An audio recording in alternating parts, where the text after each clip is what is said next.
Aguas fecales inundando la zona de críticos del nuevo hospital de Vigo. Las imágenes corresponden a dos averías que se produjeron el pasado mes de octubre y ayer mismo. Hoy, el nuevo consejero de Sanidad, Jesús Vázquez Almuiña, ha insinuado que las dos averías se debieron a un sabotaje. Es curioso que en un edificio de 190.000 metros cuadrados se rompa a mesma tubería no mismo sitio. En un parecen rollos de papel higiénico, 8, y ahora aparecen gasas metidas allí atascando. Pablo Carballo, muy buenas noches. Buenas noches. Hablamos del Hospital de Vigo y hoy esta ciudad trata de digerir la anulación del Plan General que ayer comunicó el Tribunal Supremo. Sí, una auténtica polvareda. Vamos a recordar aquella aprobación en el año 2008. Nos hemos ido a los principales enclaves, construcciones que están ahora bajo la lupa de la justicia y con el que entonces era gerente de urbanismo, Javier Rivas. Pero como te imaginarás, cascada de reacciones. Hoy, entre ellas la del propio alcalde, Abel Caballero, que señala al entonces consejero, el también socialista de Medio Ambiente, Pachi Vázquez, y la oposición que le pide a Caballero que se marche ya. La sentencia es una sentencia contra la Administración Autonómica Ambiental. Y no hay nada en contra de la acción de este concello. El alcalde pasará a la historia por ser el alcalde de Vigo que mayor daño ha causado a esta ciudad. Y ahora es él el que tiene que pedir perdón. Tiene que pedir perdón y tiene que dimitir. Alguén terá que apandar a responsabilidade, que polo tanto decimos que ten que ser política. Desde la Asociación de Promotores Inmobiliarios, desde APROIN, cree que la sentencia va a suponer un punto de inflexión en el desarrollo de la ciudad y, lo que es más importante, que va a alejar a futuros inversores de Vigo. Yo no creo, sinceramente, que en esta situación mañana alguien venga a invertir a Vigo para comprar, sinceramente, ¿no? Yo no iría, desde luego, a una ciudad en la que veo que está pasando esta cuestión. Bueno, y enseguida en nuestro plató el primer debate electoral con los que pueden ser nuestros representantes en el Congreso de los Diputados a partir del próximo 20 de diciembre. En concreto, por la provincia de Ourense. En nuestra vocación de servirles, esta casa ha invitado a los cabeza de lista de Partido Popular, Partido Socialista, Nos Candidatura Galega, Hai Marea y Ciudadanos. Pero el Partido Popular y Ciudadanos han declinado la invitación de estar aquí esta noche para exponer y debatir sus propuestas. Enseguida los saludamos en una noche en la que también estaremos en Egipto.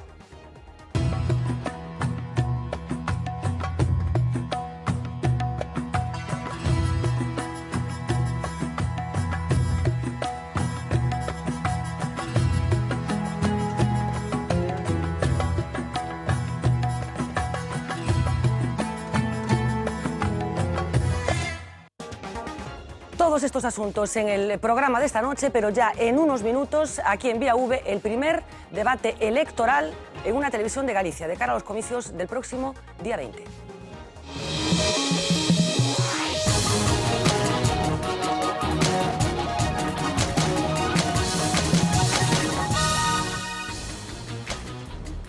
Bueno, pois o vindeiro día 20 de decembro celebraránse, como xa sabemos, en España as 11ª eleccións legislativas. Dende a volta de democracia ao noso país, Vía V pretende achegar o pensamento dos principais candidatos nestes comicios, dos diferentes políticos que se presentan por cada unha das provincias galegas. Hoxe imos escoitar aquí na redacción central da Voz de Galicia os candidatos pola provincia de Ourense, os primeiros convocados a este debate que se converte, como decíamos, no primeiro que ten lugar nunha televisión en Galicia. Foron convocados os cabezas de lista do Partido Popular, do Partido Socialista, de Nos Candidatura Galega, de En Marea e de Cidadáns.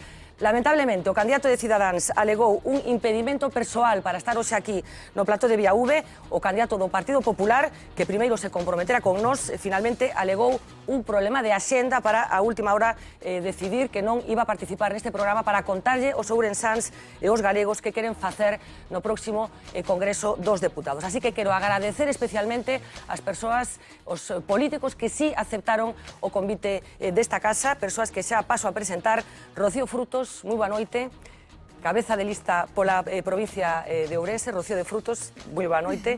Noa Presas, moi boa noite, candidata da lista de Nos Candidatura Galega tamén pola provincia de Ourense. David Bruzos, moi boa noite tamén, candidato da lista de En Marea pola provincia de Ourense. Bueno, o primeiro que vos vou pedir é un debate do que xa falamos antes, que vai estar un pouco pactado por tempos para que transcurra con certa agilidade. O primeiro que vos vou pedir, vou empezar polo Partido Socialista, nun minuto, por que considerar considera Rocío de Frutos que os ourensáns teñen que votar a lista do Partido Socialista? Antes que nada, agradecer a BioB que me haya invitado a este programa. También señalar que me voy a expresar en castellano porque lo hago con mayor fluidez, es mi lengua materna. Y a partir de aquí, pues, ¿por qué se debe votar al Partido Socialista? Pues porque yo, como ciudadana, me gustaría tener un partido que me dé igual de oportunidades para todos. Quiero que me gobierne un partido que desproteja a las personas, a los ciudadanos en situaciones de necesidad. Quiero tener un partido que apueste por una educación pública gratuita. Quiero que me gobierne un partido que blinde las pensiones, que éstas sean dignas. Quiero que me gobierne un partido que luche por la sanidad, porque ésta sea pública y gratuita. Quiero que gobierne un partido que proteja a los trabajadores. No quiero precariedad en las relaciones laborales. Quiero un partido que gobierne desde la concertación social, desde el diálogo, desde la libertad. Quiero que gobierne un partido que garantice la dignidad de las personas. Quiero que gobierne un partido que a los ourensanos y los ourensanos nos trate como personas. Quiero que gobierne un partido que tenga un futuro para la mayoría de todos nosotros.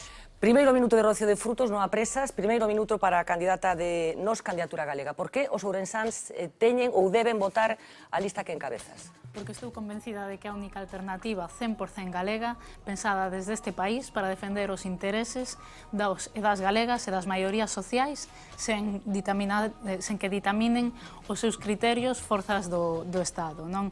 É, ademais, un proxecto plural e colectivo, herdeiro do traballo do BNG nas Cortes do Estado nos últimos 20 anos, entón eu entendo que nos avala o traballo feito, un traballo sempre a carón dos movementos sociais e das maiorías sociais. Se a Nós Candidatura Galega ten representación en Madrid, teremos todos e todas un altofalante para defender os nosos dereitos. Ademais, non nos poremos límite a hora de defender os intereses dos galegos, votaremos sempre para contradicir calquera posible goberno do Partido Popular e estaremos sempre a carón de todas aquelas propostas que estean de lado das maiorías sociais e que nos permitan avanzar. David Bruzos, o minuto do candidato de En Marea por Ourense. Nos facemos de inicio un análise de que levamos 2 legislaturas consecutivas, 8 anos, de situación dramática da poboación, situación dramática no ámbito social e no ámbito laboral. E é certo que de forma paralela, pois, o que analizamos é que houve unha resposta cidadá tremenda que se manifestou inicialmente no 15M, logo nas candidaturas municipalistas do 24 de maio, que veñen a demostrar en todo este tempo que efectivamente se pode gobernar as cidades dun xeito completamente diferente, gobernando para as maiorías sociais, e toda esa xente que está tan indignada, que se mobilizou en segundo que momentos, pois, bueno, nos consideramos que é fantástico que decidan digamos, responsabilizarse do futuro propio e dos seus, e de algún xeito que decidan tamén, pois, non ser partícipes nin cómplices de quen rescata bancos e autopistas en vez de personas. Non? Toda esa xente que forma parte deses momentos de indignación forman parte de En Marea. Bueno, pois ata aquí a presentación de intencións dos 3 candidatos. A partir de agora imos tratar de entrar nos diferentes sectores que poden condicionar o voto dos ourensáns o próximo día 20 de decembro. Achegarémonos tamén hasta as rúas da cidade, da capital da provincia. Imos comezar por un dos aspectos que máis preocupa, lóxicamente, a xente, que é a economía. Uxía Rodríguez, moi boa noite. Estes son os titulares que teñen que ver ca economía e ca provincia de Ourense. Pues vamos a comenzar poniendo algunos datos sobre la mesa y como el paro es el principal problema en España, en Galicia y por supuesto también en Ourense, vamos a arrancar precisamente por esas cifras, por las del desempleo. Para ello nos vamos a los últimos datos de la encuesta de población activa, los que corresponden al tercer trimestre de este año 2015. Así que la primera pregunta es, ¿cuántos ourensanos desempleados hay en estos momentos? La respuesta está en esta pantalla, 23.900 ourensanos desempleados, lo que se corresponde con una tasa de paro del 18%. Solo la provincia de Pontevedra está por encima en cuanto a esta tasa de desempleo. Bien, es cierto que las cifras han ido mejorando, sobre todo en estos últimos meses, pero si nos ponemos a bucear en los datos, lo cierto es que nos encontramos más sombras que luces en esta economía ourensana. Por ejemplo, tenemos este dato, porque la provincia de Ourense es la que tiene un peor índice de actividad de toda España, un 47,4%, es 12 puntos menos que la media estatal. Este dato importante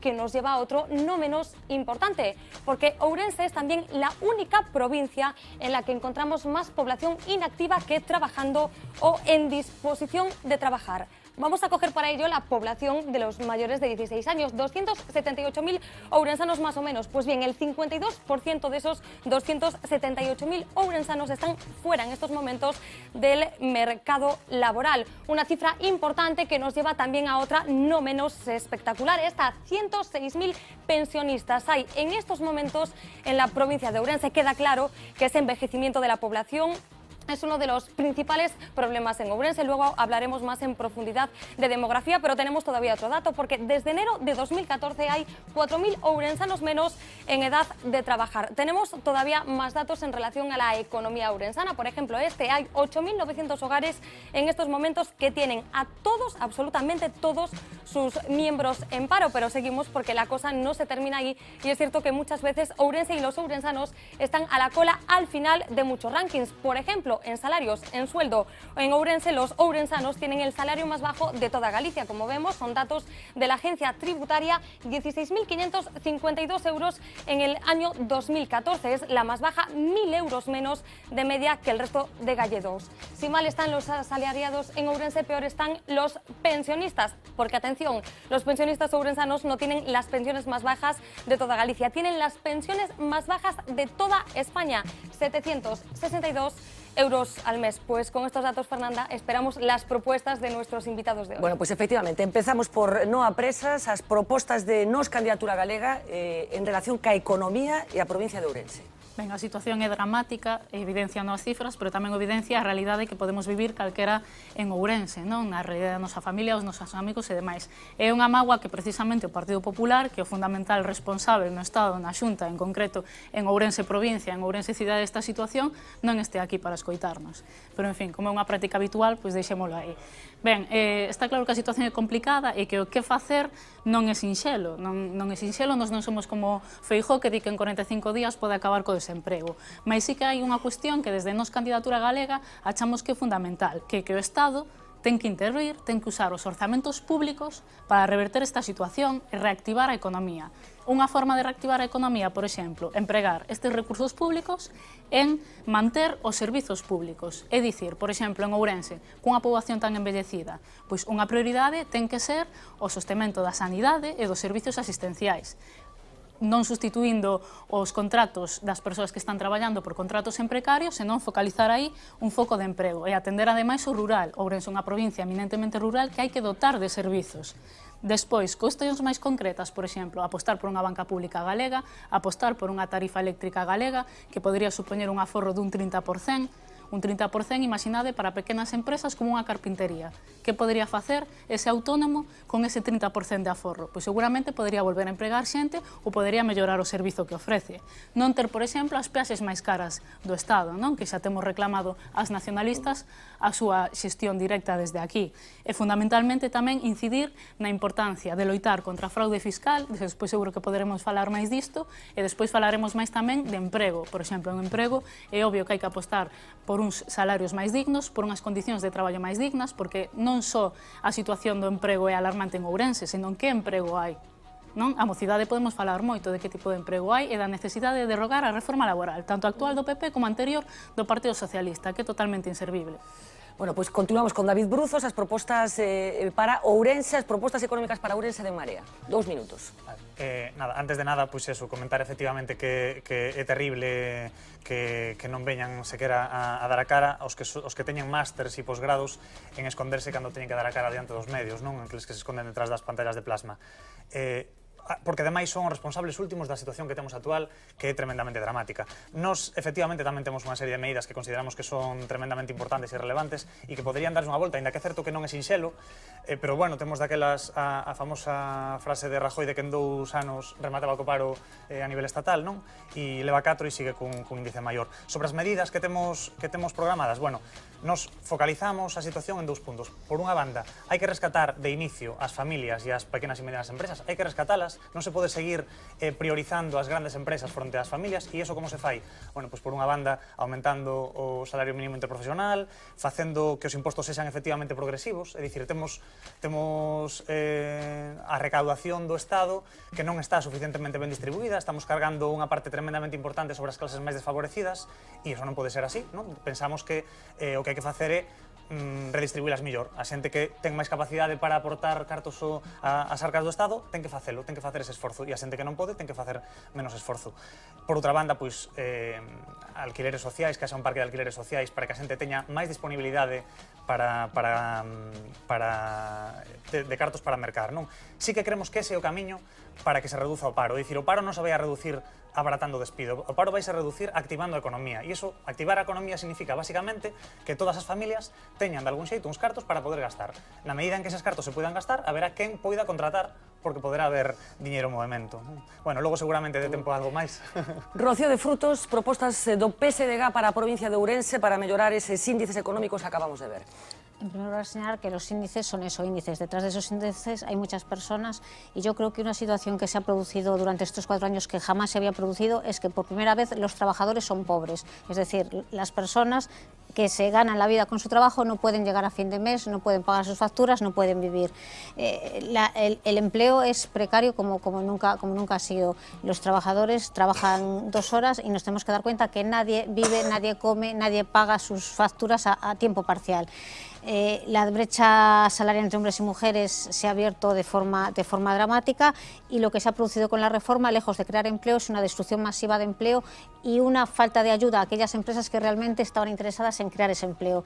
Nosotros, ¿qué proponemos desde el Partido Socialista? En primer lugar, derogar la reforma laboral. Es algo que vamos a hacer de forma inminente nada más llegar al gobierno. En segundo lugar, pues regular un nuevo estatuto de los trabajadores, que vuelva a regularizar las relaciones laborales y que vuelva a dar paso a los sindicatos, a las relaciones sindicales en la negociación de las condiciones de trabajo, puesto que ellos son los que mejoran la base de esas condiciones de trabajo. Aumentar el salario mínimo, es esencial aumentar el salario mínimo. La gente debe con su trabajo poder vivir en nuestra provincia. Vamos a establecer un ingreso mínimo vital, es decir, un marco mínimo, una garantía salarial del Estado para aquellas personas sin recursos que puedan hacer frente a los costes que le supone pues vivir con dignidad. Vamos a regular la figura del falso autónomo.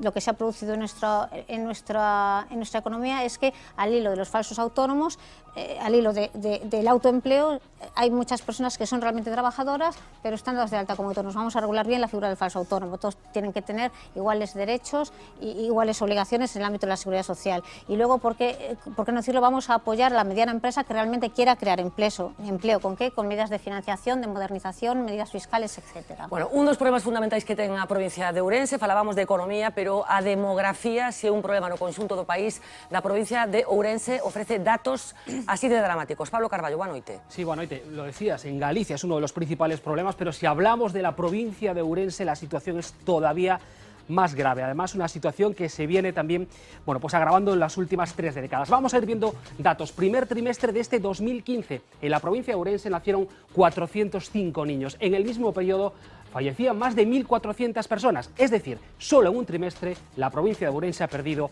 a más de 1.000 habitantes. Pero la situación, la sangría, se viene prolongando en los últimos ejercicios. Si vemos los datos del Instituto Galego de Estadística, este 2015, enero, Ourense tiene algo más de 318.000 habitantes, 4.000 menos que el año anterior, 8.000 menos que 2 años antes, 12.000 menos que en el año 2012. Una serie histórica que se prolonga desde principios de la década de los 80. Llegó a reunir Ourense a 430.000 habitantes, es decir, ha perdido más de 100.000 habitantes en apenas 3 décadas, una cuarta parte de su población. Y lo peor de todo es que las expectativas siguen siendo pues muy pesimistas. Son los datos también que recoge el IGE. Hablamos de esa población, de esos 318.000 habitantes. Fíjense en el dato, de esos 318.000, más de 65 años tienen casi 97.000, es decir, más del 30%, hablamos de un tercio de la población por encima de los 65 años. Los jóvenes menores de 25 años representan apenas el 17% de la población, son algo más de 55.000. Bueno, y un dato más que ilustrativo, este que ven aquí, la media de edad de la provincia de Ourense ronda ya los 50 años, es la más alta de todas las provincias de España, y es más, supera a Fernanda en 4 años y pico a la media del conjunto de Galicia, que ya no es buena. Bueno, pues datos terribles que teñen que ver con unha provincia que me calificaredes en que situación demográfica se atopa. David Bruzos, buscamos propostas concretas para a provincia de Ourense neste asunto tan medular que ten que ver co futuro deste país, neste caso por parte de En Marea. Bueno, tamén, antes de nada, indicar que, claro, efectivamente temos uns datos dramáticos e que, evidentemente, temos que poñer responsabilidades a quen lle corresponde, non? No que respecta a que medidas hai que tomar, o que parece perfectamente evidente é que non se vai a solucionar o problema demográfico de Ourense mercando votos a cambio de cheques bebé, non? Que acaba de anunciar o presidente da Xunta de Galicia que vai arrancar cunha proposta deste tipo. Temos un problema ourensán, bueno, non é só ourensán, pero en Ourense é terrible, e nos creemos que a solución ven a partir da análise precisamente de como está a situación da poboación. Temos unha poboación tremendamente envellecida e temos un montón de xente que non ten traballo. Pois unamos esas dúas cuestións, é dicir, hai un montón de xente que precisa non só xente que precisan de cuidados a nivel afectivo e a nivel sanitario, incluso a nivel social. Hai tamén un territorio que precisa deses cuidados porque temos un medio natural completamente descuidado e temos un montón tremendo de xente que precisa traballar. Pois aí temos claramente un camiño para crear emprego, non?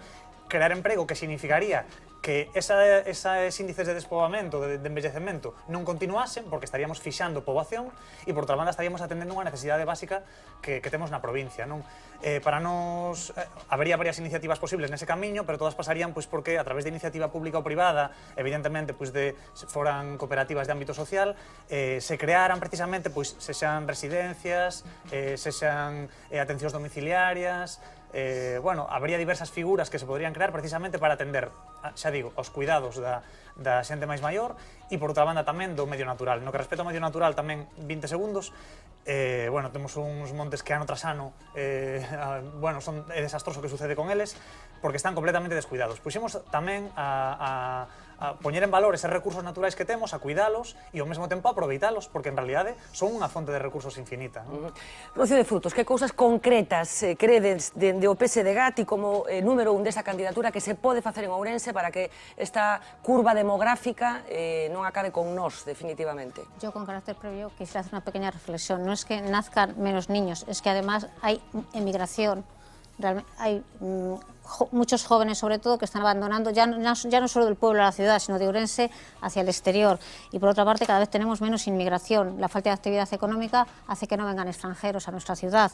Entonces, eso es el marco en el que nos movemos en este problema demográfico. Quisiera también decir que Ourense es una provincia rica. Yo he estado visitando las distintas comarcas y he visto que realmente nuestro potencial es muy grande. La vid, la pizarra, la agricultura, las setas, la madera, la ganadería, el turismo, el patrimonio histórico. Ourense tiene un gran potencial. Tenemos que adoptar medidas que no son inmediatas, para fijar la población en el medio rural, para fomentar el cooperativismo, para que con la agricultura seamos capaces de vivir, hacer planes estratégicos de turismo. Tenemos vino y tenemos termas, tenemos patrimonio, hacer planes sostenibles, aprovechar bien los fondos europeos. Hay muchos fondos que se están devolviendo porque no los podemos utilizar. Y luego, entre tanto se desarrolla esta labor, nosotros en el programa llevamos medidas paliativas, en materia de sanidad, eliminar el copago, que la sanidad sea universal y gratuita, establecer redes sanitarios asistenciales para atender a las personas en los pueblos para que puedan seguir viviendo en sus poblaciones de origen. El tema de las pensiones también es importante como medida transversal y paliativa, garantizar el equilibrio de la caja de la Seguridad Social, que ha pasado de 70 a 40.000 millones de euros en este gobierno del Partido Popular. Volver a revisar las pensiones conforme al IPC, volver a plantear las pensiones como un gran pacto de Estado a través de la concertación social, volver a lo que era el Pacto de Toledo y luego, sobre todo, volver a recabar la ley de dependencia y dotarla de medios, porque en nuestra provincia, más que ninguna, es esencial. No apresas medidas concretas, insisto, para a provincia de Ourense. Vamos ao concreto, pero permíteme, por favor, Fernanda, apuntar só dous datos moi rápidos. As mulleres galegas quererían ter o dobre de fillos que teñen. Son datos do CSIC. E tamén está demostrado que as mulleres que traballan teñen o dobre de fillos das que non. Isto lévanos ao problema estrutural. Por que hai unha crise demográfica en Ourense?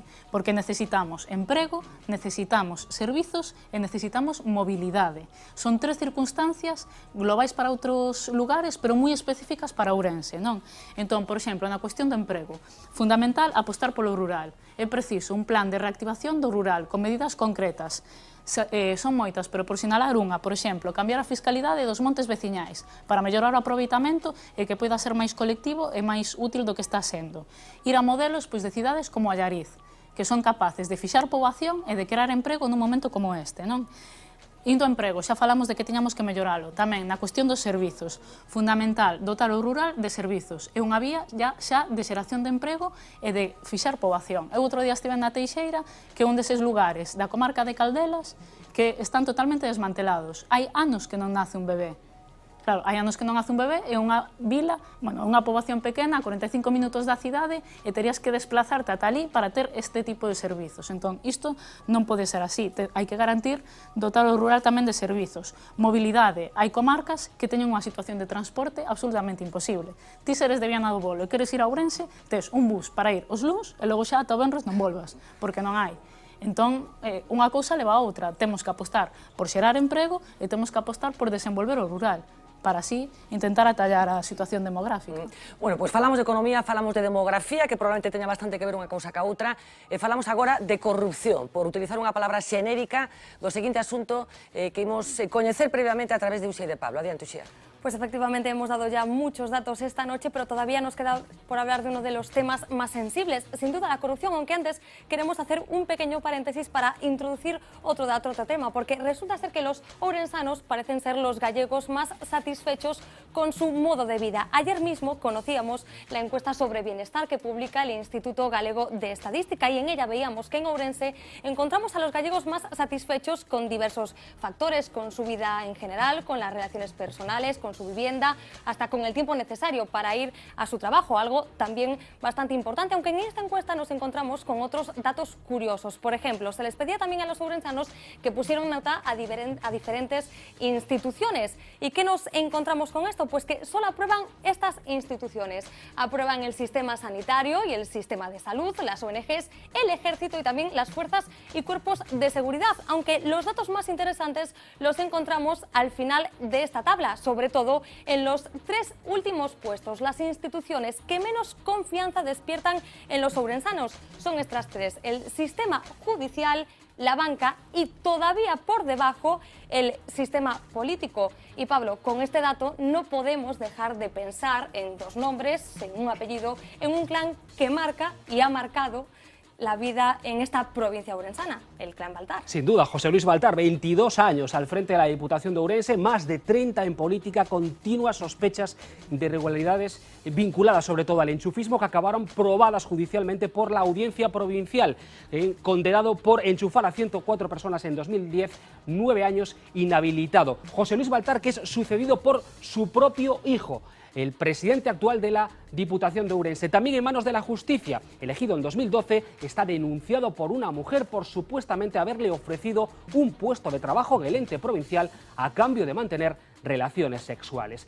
La Diputación ha dado muchísimo que hablar, pero no solo el Partido Popular ha tenido problemas, basta con irse a la capital ourensana, para ver lo que ha ido sucediendo también allí en los últimos años. Francisco Rodríguez, el exalcalde imputado en la Pokémon, le sustituye a Agustín Fernández. Estuvo imputado y luego desimputado por prevaricación, supuestamente por unas obras irregulares. Junto a él, Andrés García Mata, el que era teniente de alcalde del Bloque Nacionalista Galego, imputado por prevaricación y cohecho. También imputado el que acabó siendo el candidato del Partido Socialista en las elecciones del pasado mes de mayo. Vázquez Barquero, el actual portavoz de los socialistas, está imputado por prevaricación, y lo está también el que pretendía acudir a esas elecciones como candidato precisamente del PSOE, exsecretario xeral de los socialistas gallegos y conselleiro Manuel Vázquez, procesado además por prevaricación, supuestamente por haber enchufado, Fernanda, a 36 personas cuando era alcalde de O Carballo. Bueno, pues empezamos por Rocío de Frutos, candidato do PSDG. Hai corrupción, moita corrupción en Ourense, hai que facer para acabar con ela? En primer lugar, señalar que a mí, como persona, y a mi partido, yo creo que nos repugna la corrupción. erradicar la corrupción ha sido siempre uno de los intereses del Partido Socialista. Tenemos que tener en cuenta que en el 2005 el Partido Socialista creó la Unidad de Delitos Económicos y Financieros y que en el 2011 creó la Policía Judicial para la investigación de este tipo de delitos. Es decir, desde el Partido Socialista siempre se ha potenciado la investigación de este tipo de delitos. Nosotros hemos creado organismos para investigar estos delitos, no hemos utilizado ni martillazos contra ordenadores, ni hemos destruido papeles, ni nada por el estilo. ¿En el caso concreto de Ourense? En el caso concreto de Ourense, si se refiere al caso Baltar... Me refiero un poco en general, o sea, cosas concretas, análisis concreto de lo que pasa en Ourense. A mí como mujer que voy a decir que me repugna todo lo que está pasando, independientemente de que la persona sea culpable o inocente, que un juez lo decidirá. Yo, para mí, una persona que ocupa un cargo público, y yo, escuchando lo que he escuchado y sin saber nada más, debe tener realmente la ética suficiente para adoptar la decisión que tenga que adoptar. Veíamos el caso Baltar, pero veíamos también a cargos del Partido Socialista imputados. En general, ¿hay un problema de corrupción en Ourense, insisto? Yo estoy aquí, pienso que en lo que yo represento no. Ha habido una renovación de las listas, ha habido una amplia entrada de personas nuevas en nuestro partido y yo, por lo que puedo decir, a mí me repugna la corrupción. Yo nunca estuve implicada en un caso de corrupción. Creo que yo y mi partido apostamos por gente, vamos a ampliar la palabra, limpia. Nuestro líder, Pedro Sánchez, es una persona limpia y además es que en nuestras cuentas todos nuestros ingresos pueden verse en la página del PSOE. Somos el primer partido de transparencia internacional, como ha sido así reconocido por la Unión Europea. No apresas, hai un problema de corrupción en Ourense e de ser así, que hai que facer para erradicala definitivamente? En Ourense en concreto hai un problema evidente, porque hai un clan, o clan Baltar, que ten comportamentos mafiosos e que exerce control social, político e económico na cidade. Iso é así. Quero dicir, ainda outro día se nos prohibía calquera veciña entrar na institución da Deputación para escoitar que pasaba cunha proposta política que precisamente buscaba que este señor, que está fora de control, dimitira. Eu digo xa que se no PP de Ourense non son capaces de controlalo, terá que vir o PP de Rajoy ou o PP de Feijóo, non sei quen, pero desde logo iso é inadmisible, non? Pero, bueno, en xeral, o problema da corrupción ven dado precisamente porque que hai aí en xogo? Que se compran favores e financiacións políticas con cartos públicos, coa concesión de obra pública. Entón, haberá que ir cara que todas esas concesións, todos eses servizos que están en mans privadas, veñan para mans públicas, non? Morto can, non hai a rabia. Entón, iso en primeiro lugar, como medida concreta. Despois xa medidas máis concretas de cara á transparencia, de cara ás incompatibilidades. Por exemplo, nos propoñemos endurecer o período de enfriamento que tería que pasar un alto cargo, unha vez deixa o seu cargo, non? De 2 a 10 anos, porque non pode ser que alguén deixe de ser conselleiro de Medio Rural co Partido Popular de Fraga, por exemplo, e que enseguida sexa un alto cargo de ENCE. Iso é inadmisible. E 2 anos non dan tempo para que ti deixes de exercer influencia. Entón, ampliálo, non? En ese sentido, aclarar que tamén sería preciso unha maior dotación da xustiza para que todo este tipo de procesos se resolvan antes e de maneira eficaz se poda facer un seguimento, non? Por exemplo, no BNG xa sabedes que temos un protocolo moi estrito, cando hai algún tipo de imputación por un traballo político, esa persoa dimite automáticamente do seu cargo, pero certo é que cando anos despois se resolven eses xuizos, están sendo favorables cara a esta persoa, non? Habería que asilizar os tempos. E aí, como para defender un pouco a política que leva a cabo o nacionalismo, o propio Xornal da Voz de Galicia titulou en febreiro de 2014 que Vendex non entrou en Pontevedra porque non atopou a quen corromper. David Bruzos, repito a pregunta, hai un problema de corrupción singular na provincia de Ourense que propoñedes dende En Marea para acabar con ela? Hai un problema de corrupción xeralizado e na provincia de Ourense non só diría que tamén, sino incluso que máis, non? Por varios motivos. Hai un problema de corrupción que non consideramos que sexan casos aillados, ni moitísimo menos, consideramos que é unha cuestión sistémica. Hai unha serie de organizacións políticas que, claro, a súa financiación sae basicamente de obter cartos se xa vía donacións ou se xa vía créditos, e logo é moi difícil tomar según que decisións cando quen che está pagando che di, mira, isto mellor non se fai, non? Entón, a partir de aí é onde se abre a porta da corrupción. No caso concreto de Ourense, a isto se lle engade o feito de que, bueno, pois comentaba de vos, temos unha familia que goberna unha institución e que ademais considera que é hereditaria, que esa institución se pode herdar, non?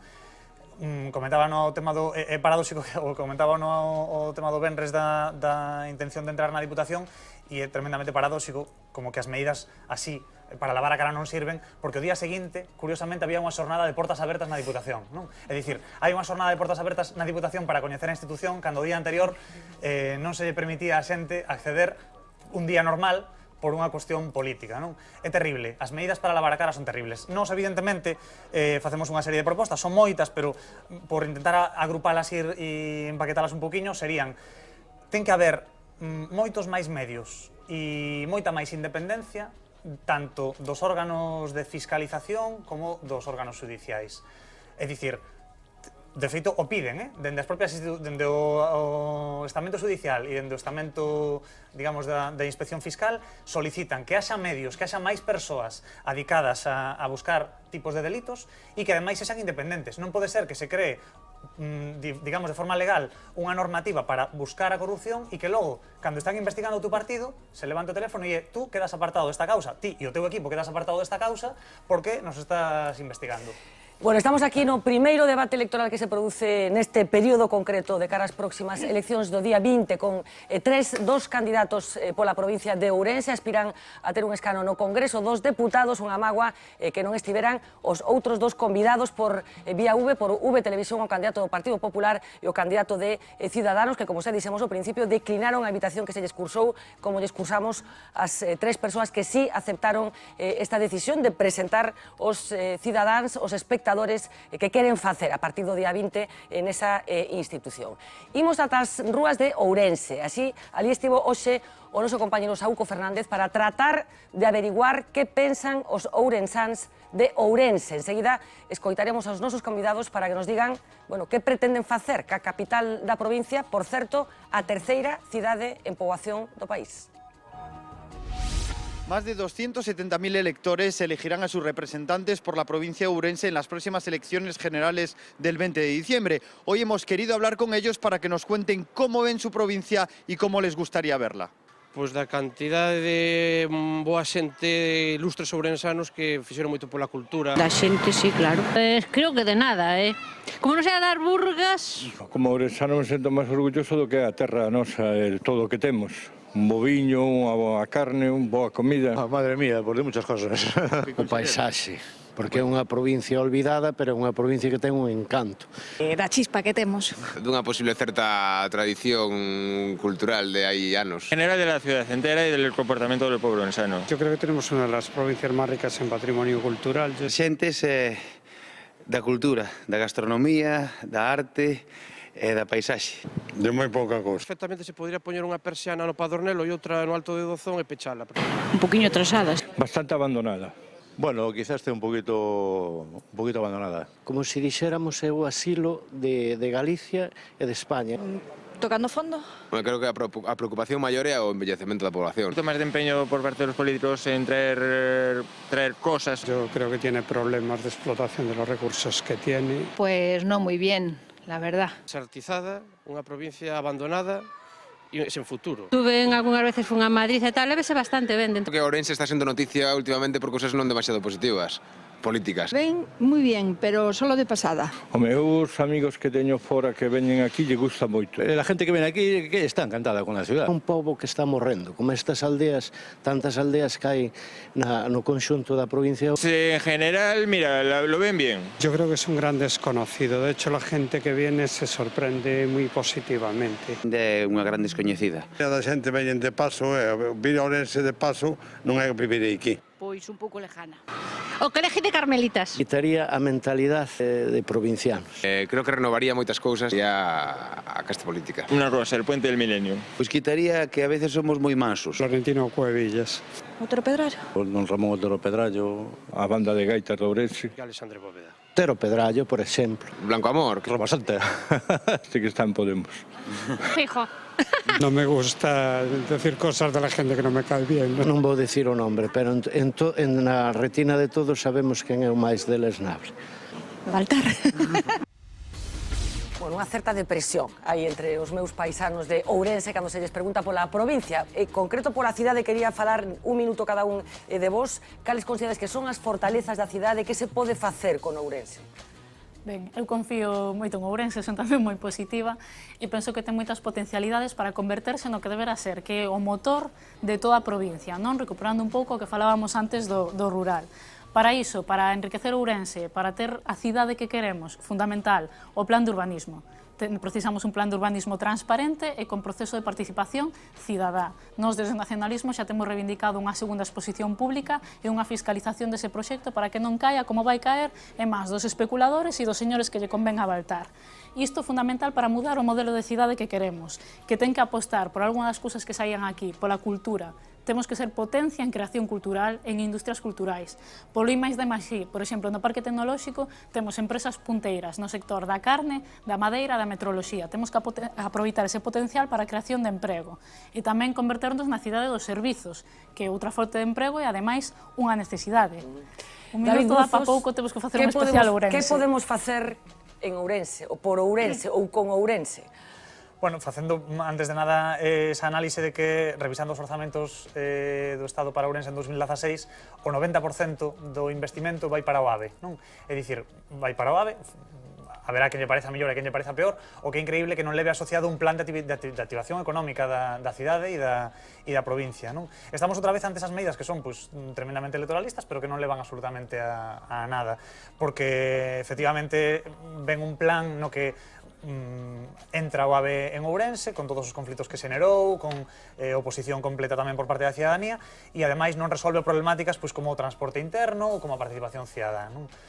Vale, en realidade, efectivamente, temos unha serie de problemas, e que pensamos dende Marea que se pode facer? É certo que Ourense ten un montón de potencialidades. Comentaban tamén no vídeo dende un apartado cultural tremendo. Evidentemente hai unha parte de innovación e desenvolvemento que habría que explotar.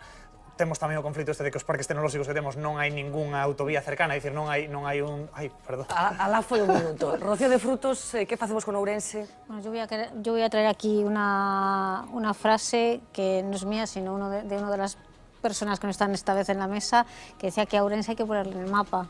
Entonces, yo creo que todos sabemos dónde está Ourense, en qué parte del mapa está, todos sabemos... Bueno, no sé si todo el mundo...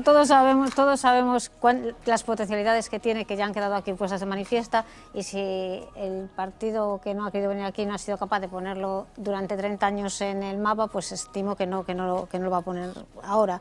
Por nuestra parte, pues yo que quiero para Ourense, pues un proyecto socialista, donde todo el mundo pueda vivir con dignidad, donde no haya esas tasas de pobreza que estamos viendo ahora, donde se impulsen esas obras que han quedado arrinconadas, como son la estación del AVE, como es la 76, como la autovía Ourense-Lugo, como el edificio de la sede de la Confederación Hidrográfica. ¿Y qué queremos para Ourense? Pues nosotros vamos a reformar la ley de régimen local para que los concellos puedan dar ayuda y asistencia a los ciudadanos. Bueno, pois este é o plan para Ourense dos nosos tres convidados. Hai preguntas concretas que saen directamente da rúa. Imos pola primeira. Que teñen pensado facer polo rural en Ourense? Bueno, pois David Bruzos, un minuto. Que facemos co rural ourensano? Bueno, comentábamoslo un poquinho antes, non? Nos pensamos que hai un montón de medidas que se poderían tomar, pero sí que é certo que temos que traballar no ámbito dos cuidados, tanto das persoas como do medio. Temos por moito que os indicadores digan outra cousa, temos unha provincia tremendamente rica en recursos humanos e en recursos naturais. Hai que cuidalos, evidentemente, pero tamén hai que aproveitalos, non? Non falamos de grandes explotacións que non teñan nada a ver co ecoloxismo, é dicir, temos que tirar deles efectivamente de forma sostible e ecolóxica. E aí entendo que era algo do que falábamos un poquinho, tanto no apartado de cuidados de xente maior como do apartado de cuidados do medio. Todos os anos comentaba antes que temos un problema tremendo co tema dos lumes e temos que seguir traballando nesa vía. E o tema do envellecemento, que xa falamos anteriormente, pois ten que haber unha solución que sexa fixar a poboación, non? E a maiores diso, a creación de toda unha serie de servizos públicos que fagan que a xente este contenta de vivir no rural. Rocío de Frutos, que facemos co rural ourensán? Pues con el rural ourensano yo creo que empezar a potenciar, como he dicho antes, todas aquellas actividades que tenemos, que la actividad agrícola sirva como actividad económica para poder vivir y subsistir, que se fomenten pues actividades como el cooperativismo, que la riqueza de nuestra tierra no sea algo marginal y dedicada al autoconsumo, que se establezcan fórmulas económicas y empresariales para poder aprovechar esa riqueza. La seta, la castaña, que la uva no empiece a ser un negocio en la bodega, sino que los viticultores puedan vivir de esa uva, que se regule el precio de la uva, que se den soluciones para que exista un relevo generacional en el cultivo de la tierra, y luego, pues mientras tanto, todas las medidas paliativas que antes he señalado, una red sanitaria asistencial adecuada para poder asistir a nuestros mayores, y que las pensiones se vuelvan a reequilibrar para que nuestros mayores puedan vivir con dignidad. Non apresas? Para afondar máis nalgunha das cuestións que xa dixemos, pois, por exemplo, poderíamos partir de xestionar nos mesmos directamente desde o noso agro as axudas que veñen por parte da Unión Europea, por exemplo, en lugar de que teñan que pasar por Madrid e de Madrid para aquí, porque ninguén máis que nós sabemos especificamente cales son as necesidades do noso agro, non? Por exemplo, por apuntar algunha cousa máis de Ourense. En Ourense, na que parece mentira, hai vacas e hai vacas de leite, non?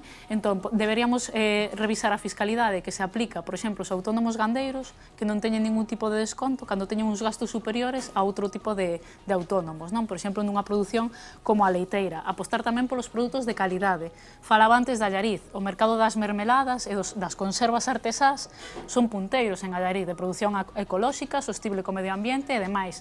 Ou por poñer un exemplo que non sexa do BNG, para que non digades que son moi sectaria, a manzaneda coa castaña. Temos os exemplos sobre a mesa, non? E recuperar tamén oficios tradicionais e formas tradicionais de tratar o territorio como regantes da limia. Bueno, pois a seguinte pregunta, a segunda tamén ven da rúa e exactamente di isto. Que teñen pensado facer para mellorar a cultura? Pois unha pregunta concreta que ten que ver cunha palabra que se ten mencionado aquí nesta mesa, que se ten mencionado tamén polas rúas de Ourense. Empezo por Rocío de Frutos. Que hai que facer para mellorar a cultura en Ourense, a oferta cultural? Pues nosotros luchar por la cultura, que está muy abandonada. La cultura, pensamos nosotros que es realmente una manifestación de lo que es el origen de un pueblo, de lo que es pues su forma de pensar, su forma de expresarse, su forma de trabajar. En principio, por la cultura, nosotros llevamos en nuestro programa la revisión del IVA cultural, que del 21% que pasarlo al 10%, y luchar incluso a nivel de la Unión Europea porque se puede aplicar en algunos supuestos. Cousas concretas de Ourense, insisto. El IVA hiperreducido. Cousas concretas de Ourense, en relación á cultura. Pues en relación con la cultura, en primer lugar, garantizar que todos tengan acceso a eso, a las obras de teatro, al cine, a los conciertos, a la música, a la educación. Noa? En global, xa comezaría por cargarme o Ministerio de Educación e Cultura. Quero dicir, cando na teoría supónse que nós temos esas competencias aquí, pois facer unha aplicación real na práctica para facer plans específicos para xestionálos nos directamente, non? Especial fincapé na protección total á lingua galega. Nos seguiremos insistindo con esta cuestión que, por desgracia, aínda temos que andar niso. Logo xa, pensando en Ourense, traballar especificamente coa Lei de Memoria Histórica, coa recuperación da memoria histórica e coa recuperación tamén de todo o patrimonio. Por exemplo, Castelo de Monterrey non convertilo nun hotel privado, senón que sexa a poboación de Monterrey decidir que tipo de xestión cultural vai facer co castelo, ou, por exemplo, afondar no achegamento a Portugal, non? Por exemplo, na cuestión do medio ambiente e o patrimonio cultural, pois o Parque do Xerés, temos que falar cos colegas de Portugal e ver como se xestiona iso, non? Temos aí un patrimonio lingüístico que compartimos e que temos totalmente desaproveitado. David Bruzos, falouse de xente concreta do mundo da cultura e xente nova tamén facendo cousas en Ourense. Que hai que facer para que ferva máis a cultura na nosa cidade? Bueno, hai medidas, evidentemente, que son a nivel estatal e que hai que modificar. Isto é evidente, non? Falábamos agora do tema do IBE cultural. É unha barbaridade o que se paga por un servizo como a cultura, pero logo, digamos, centrando un poquinho na cuestión ourensa, claro, evidentemente que hai un montón de propostas de xente moi activa de todos os ámbitos da cultura, non só a nivel musical, a nivel artístico, que pensamos que hai que darlle, xa non falamos especificamente de subvención como tal, sino apoio e asesoramento, é dicir, necesitan espazos para que de forma autónoma xestionen eses espazos e podan participar deles. É certo que houve algún intento de apertura de algún espazo no que se pudieran autoxestionar en algunha época e, bueno, pues parece que están un pouco paradas e esquecidas no olvido e pensamos que ese é o camiño. Hai un montón de xente con ganas de crear, pero que logo ten un montón de trabas para poder levar a cabo esas propostas. Bueno, pois a derradeira pregunta da rúa, a última por esta noite, a derradeira por esta noite, esperemos que non a derradeira definitivamente, ven tamén das rúas de Ourense e di así. ¿Qué tienen pensado hacer para devolver la ilusión del voto al ciudadano? Porque la gente está, yo creo que asqueada. Me parece que van a votar, pero que podría haber mucha menos abstención, vamos. Non apresas. Ben, pois eu pediría a xente confianza e que sobre todo puxese o foco naquelas forzas que entendemos que non actuamos igual que os grandes poderes que teñen gobernado no Estado español, non? Falo, por exemplo, das forzas propiamente galegas que temos aquí, falo, por exemplo, deste marco, ou falo de tamén outras persoas que están defendendo alternativas diferentes, non? Por exemplo, no marco estatal quizás sexa un pouco complicado, pero poden ollar cara a gobernos alternativos que temos aquí nos diferentes concellos galegos. David Bruzos? Bon, aínda que, claro, parece que esgotamos o marxe ese de confianza que a cidadanía deposita nas organizacións políticas. Eu, particularmente, o que pediría da cidadanía é participación, que é o que le van facendo en realidade nesta última época, non? Comentamos ao comezo do programa que hai un montón de xente moi indignada que o que decide é, bueno, pois se ninguén o resolve por min, bueno, resolver, non? Non vou a ser cómplice de todas as malas decisións que se toman.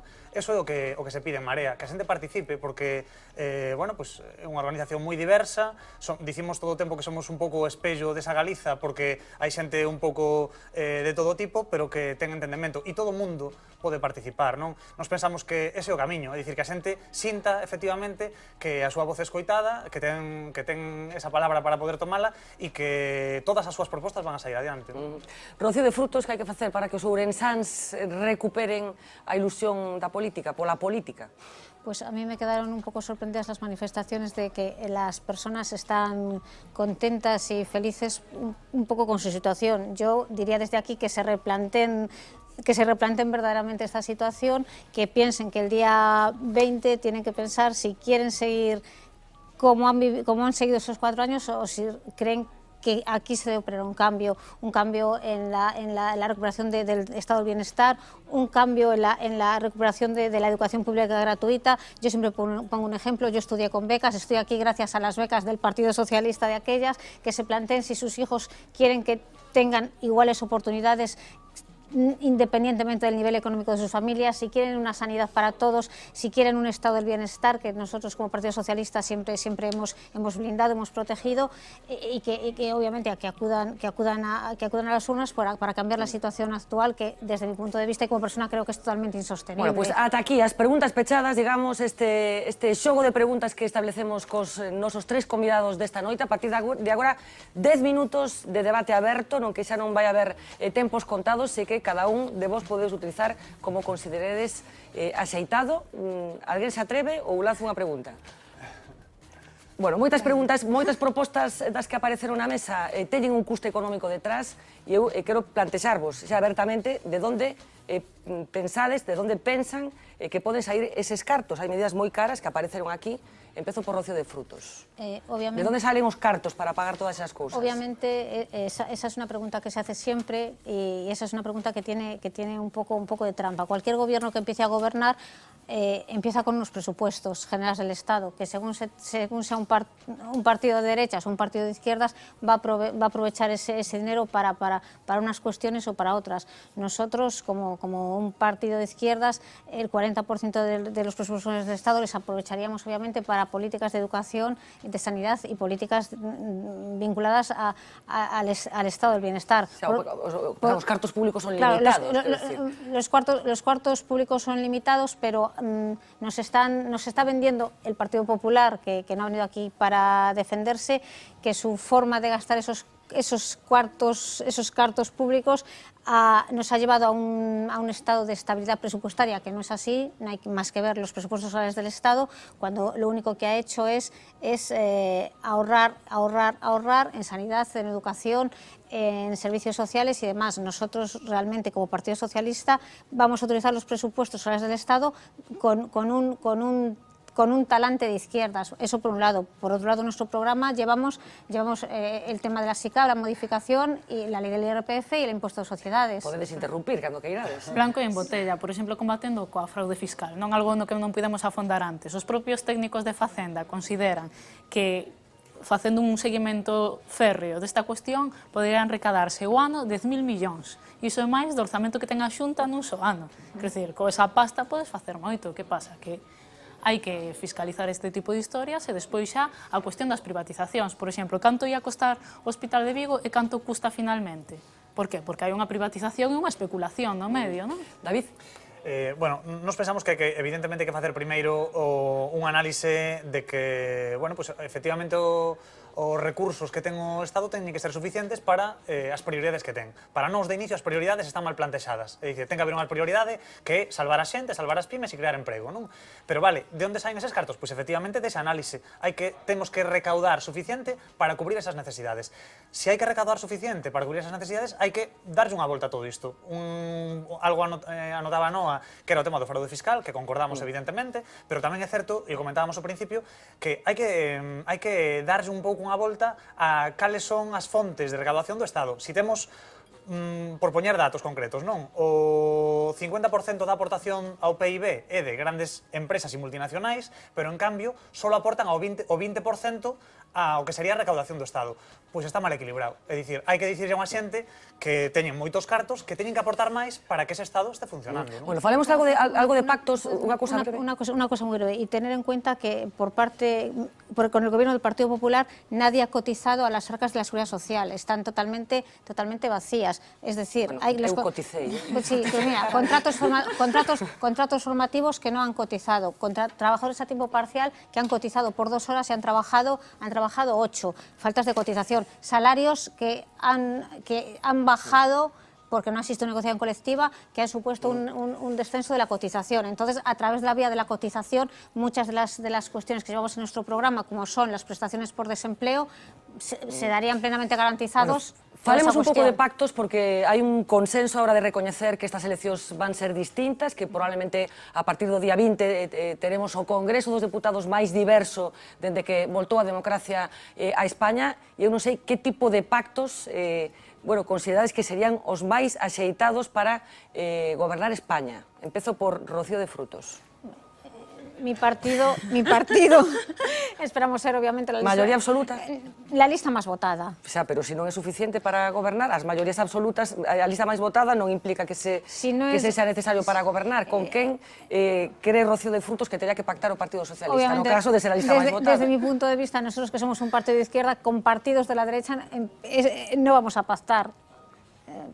No están en esta mesa en este momento. Entonces, a partir de ahí, pues lo que sea necesario y preciso... A partir de ahí con cualquiera. A partir de ahí no creo que tengamos ningún problema. ¿No? Mira, nós témolo clarísimo.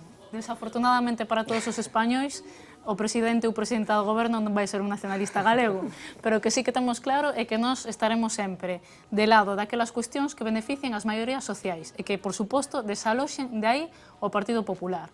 Entón, aínda que non temos unha posición de partido estatal, como outros que hai nesta mesa, obviamente sempre nos preocuparemos da cuestión social, por riba de calquera outra.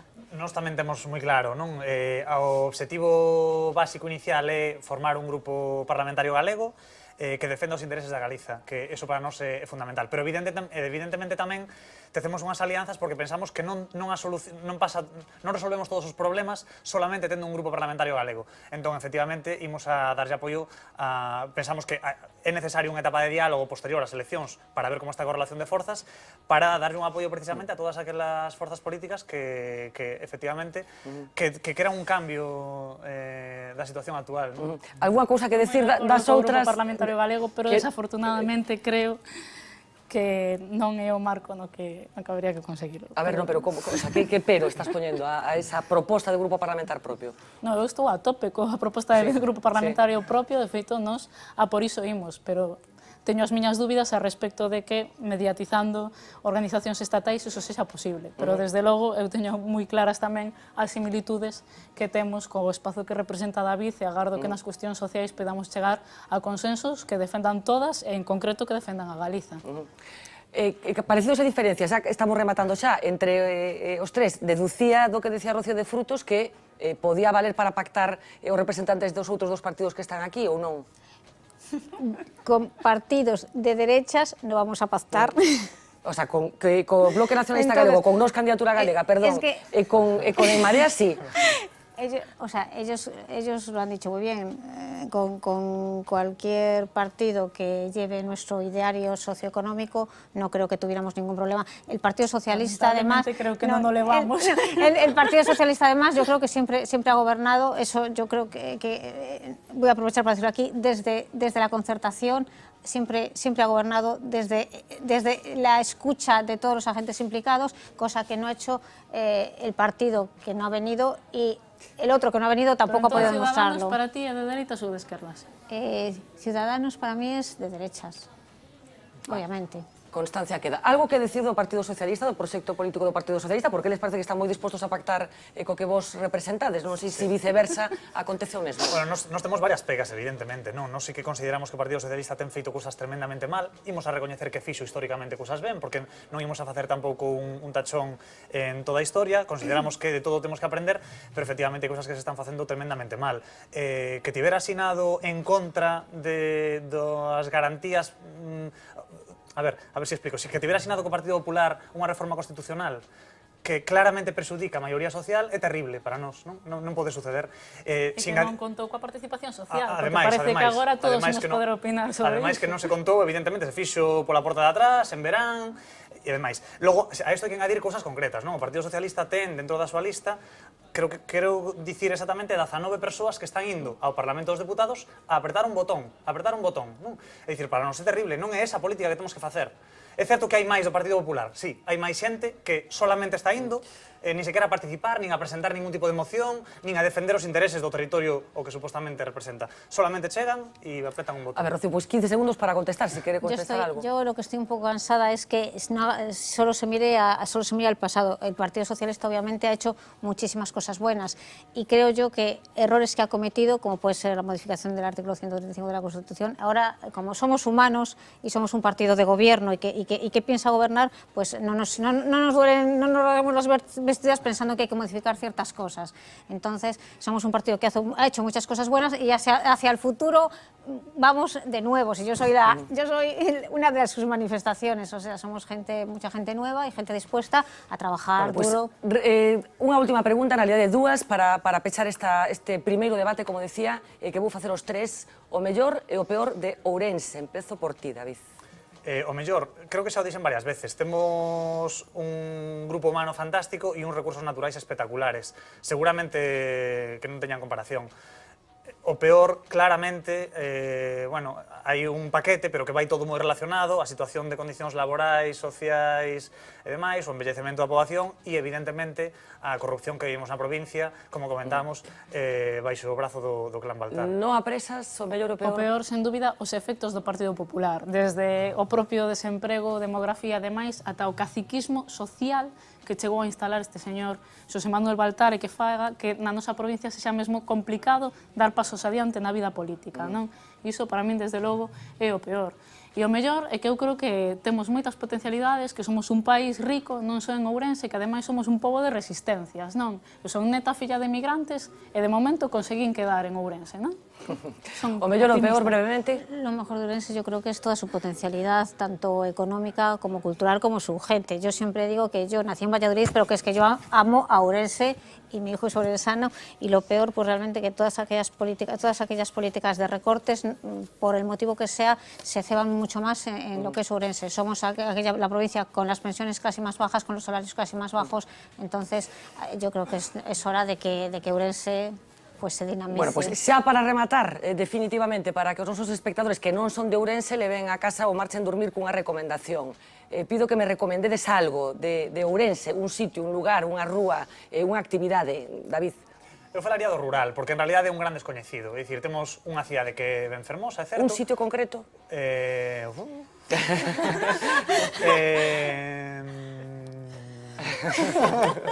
Os Cañóns do Sil. Os Cañóns do Sil. Non apresas? Pois eu vou tirar pola hostelaría, entón recomendaría a zona dos viños para ir perder un pouco de tensión electoral. A zona dos viños de Ourense. Pues yo voy a decir Muiños y Río Caldo, que me pareció encantadora. Non está mal, igual as tres cousas, Muiños e Río Caldo.